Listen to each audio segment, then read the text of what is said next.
Welcome to the Wild and Curious podcast, a show that's part travel, part feminism, and completely inspired by extraordinary women worldwide. I'm Theresa Christine. And I'm Suzanne Schmedding.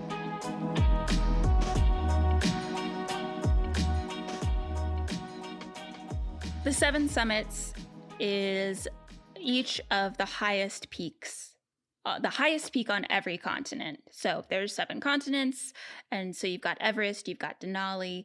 Do you think that you would ever want to do one of them or all of them?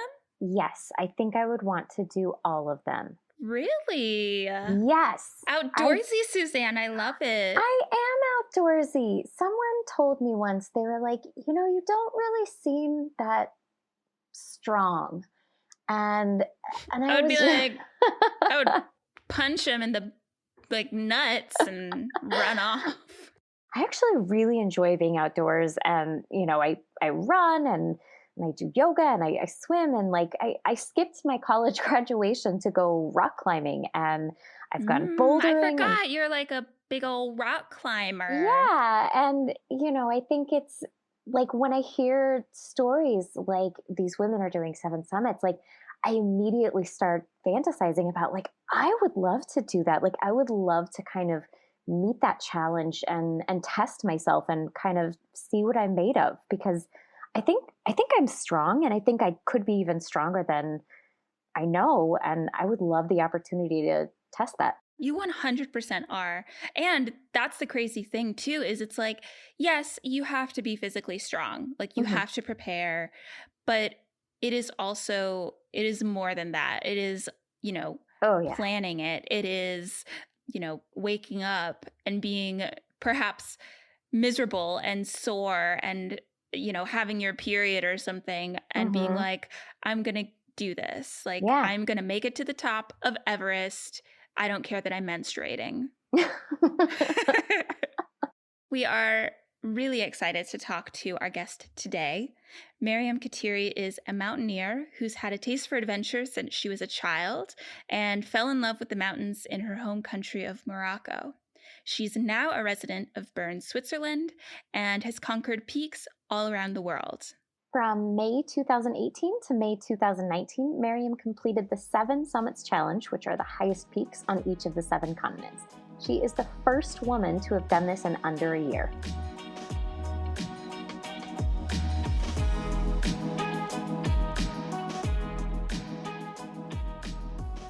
For the 7 summits in general, I was inspired by fellow climbers who had gone to summits like Kilimanjaro, which is the highest peak in Africa. It's located in Tanzania. And normally it takes several years to finish this challenge, but I decided to push it to the limit and to do it in 1 year. Why? Yeah. I know, you took the words right out of my mouth. I was like, but why? I think it was the challenge on itself. It was the desire to push my limits and see how far I can go. So through the whole project, or to succeed this project, I had to train physically. I had to straighten, or to become mentally very strong. And in doing so, I discovered new potential within myself. So it was tough.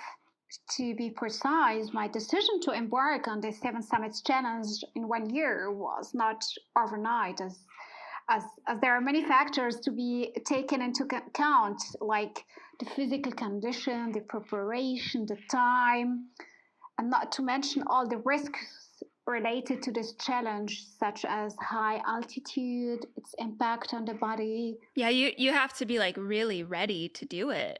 Yeah. Absolutely, definitely. And you have to be very, very motivated to fight against the fear which you can feel, regarding this project, because when I think about it, the 7 summits in 1 year, to be honest with you, sometimes even now I don't realize it.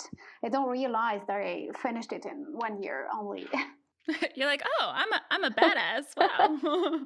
And in addition to actually doing all of the Seven Summits, you were kind of a one-woman show arranging the schedule, the sponsors, the training, and how did you handle all of that? I was a one woman show. And as I said, the Seven Summits is not only about climbing the seven highest peaks or the highest peak on each of the seven continents, but it's about the logistics, the preparation, the whole, the whole organization, finding the right guides to go with.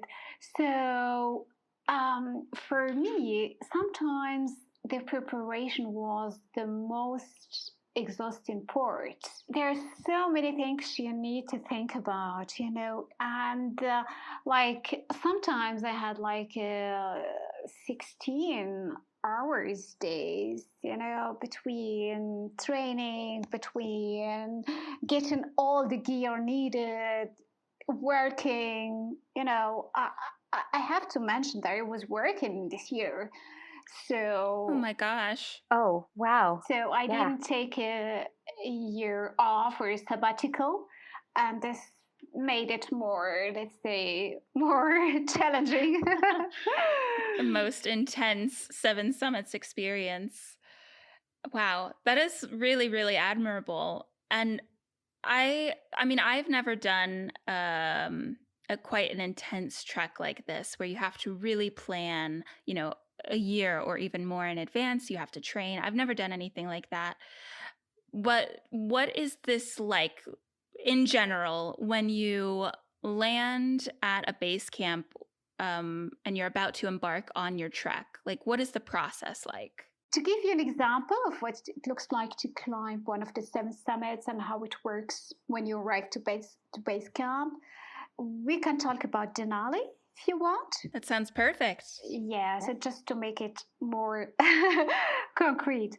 So Denali, with its 6,195 meters or 20 feet, 310 above sea level, is the highest peak in North America. It is located in the state of Alaska and is very remote.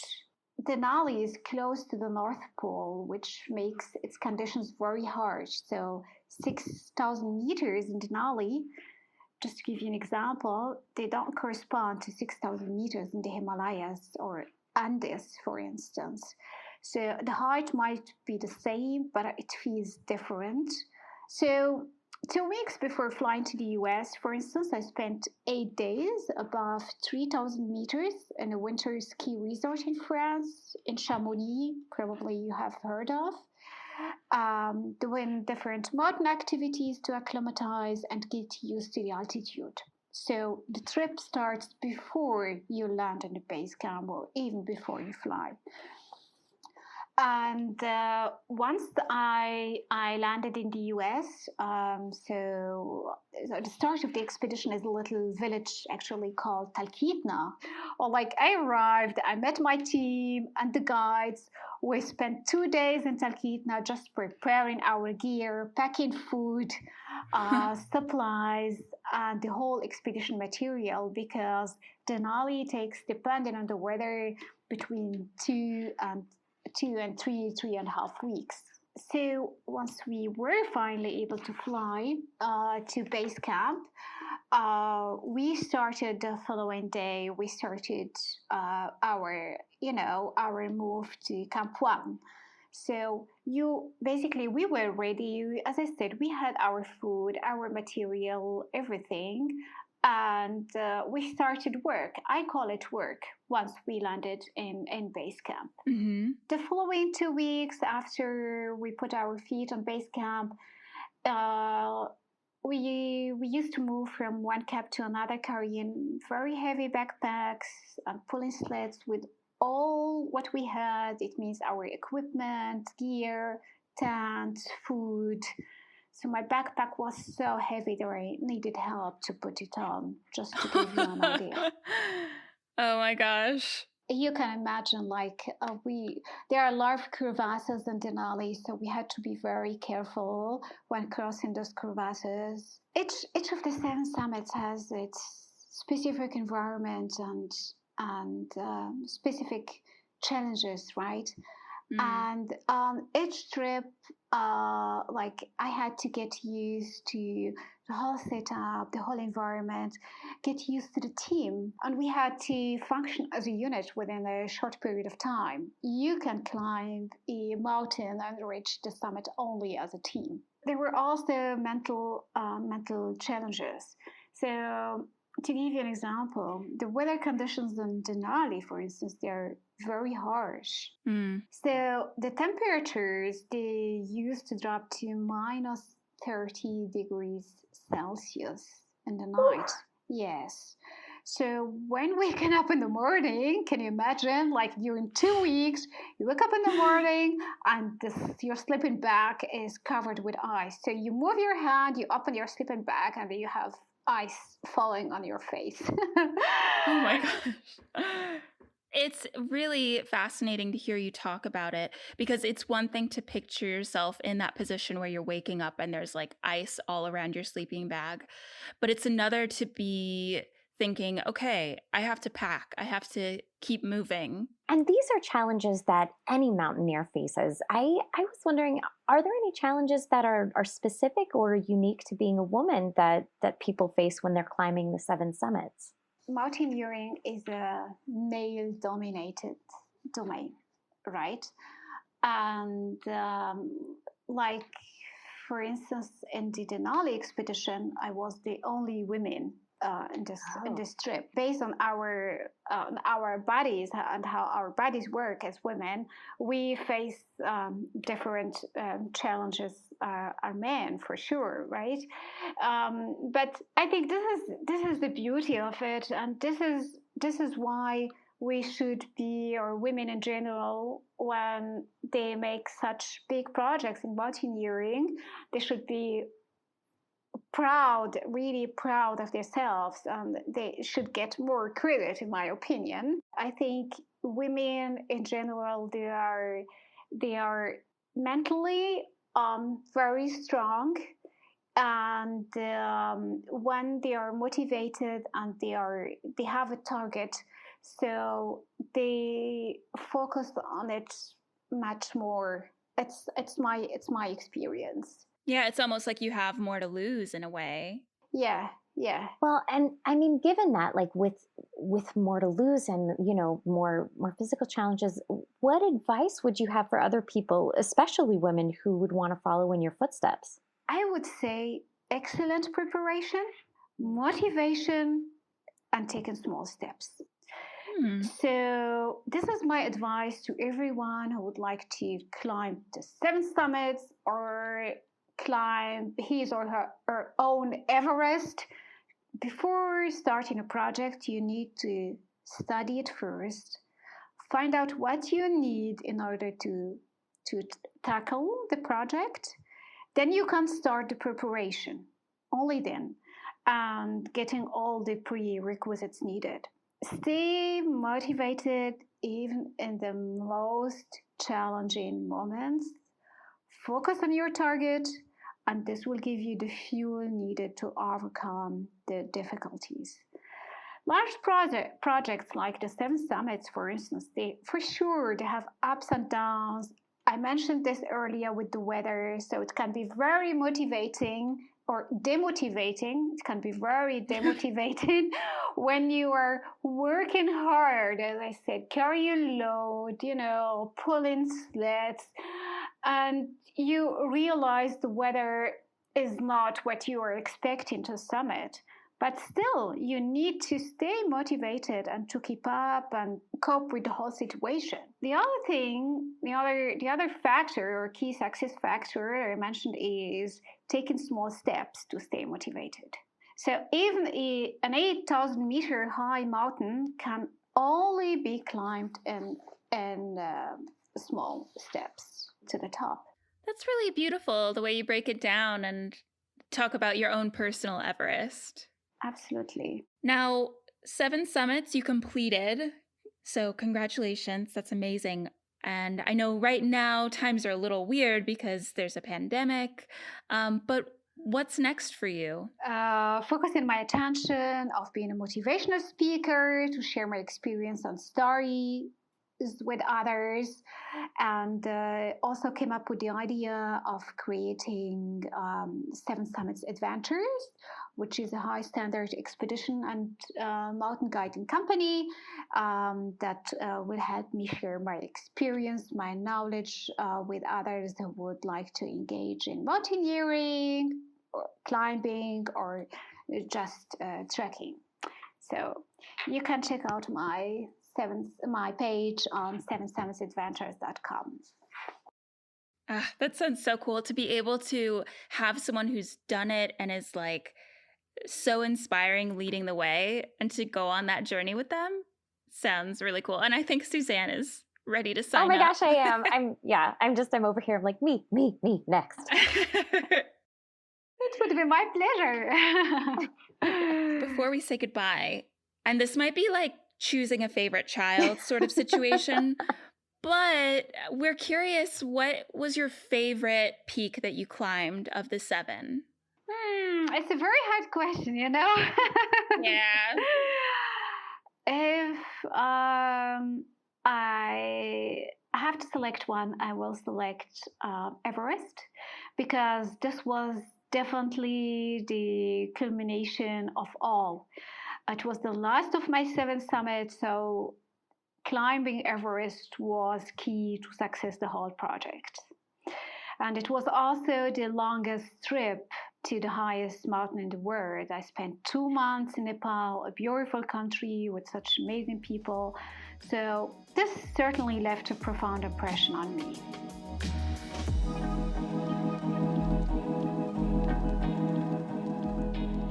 And I didn't think so much about how you have to be ready in your mind to go. Yeah, no, absolutely. I was the same way. I was like, 7 summits, no problem. I'll just train. I'll be crying the whole time, but I'll be strong. I'll be so strong. Yeah, but you know, when she said that, it definitely made sense. It was like, oh, right, of course it would be hard mentally to, you know, train for that many hours, to be strong enough to lift those packs, to be away from whoever, to face the knowledge that these are really dangerous treks, and to do it with this self-imposed time limit. It requires so much mental agility and strength. It was really cool to hear her talk about the camaraderie and kind of the group part of things, because yes, she did this and like very much was the one woman show behind this happening. Mm-hmm. But you don't go alone, like you are with a group of people, and it sounds like it's a very special experience to share. Yeah, I love what it was that she said. She says it takes a team to do these mountains. When she was talking, I was like, somebody get this woman a TED Talk, because she was so motivated and because she did her damn research and was like so prepared. It was something she was able to tackle, and such an inspiring woman for doing it. You can follow Mariam on Instagram at Mariam Ktiri Adventures, which is MariamKtiriAdventures, or find her site at mariamktiri.com. If you'd like to join Mariam on her expeditions next year, check out sevensummitsadventures.com.